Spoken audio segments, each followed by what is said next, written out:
মৃত্যুর 3 দিন আগে মৃত ব্যক্তির মধ্যে 3টি আলামত প্রকাশ পায়। মানুষ যখন পৃথিবী ছেড়ে দুনিয়া থেকে চলে যাবে, কবরের যাত্রী হয়ে যাবে, চিরস্থায়ী জায়গাতে চলে যাবে, দুনিয়ার মায়া ত্যাগ করে, ওই মুহূর্তে মানুষের ভিতরে 3টি সিমটম লক্ষ্য করা যায়। 1 নম্বরে হলো খাবার দাবার বন্ধ হয়ে যায়, পরিবর্তন হয়ে যায়।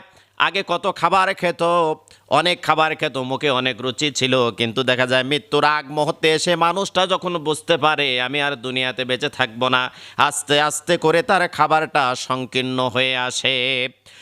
2 নম্বরে মানুষের কথার ভিতরে ভিন্নতা দেখা যায়।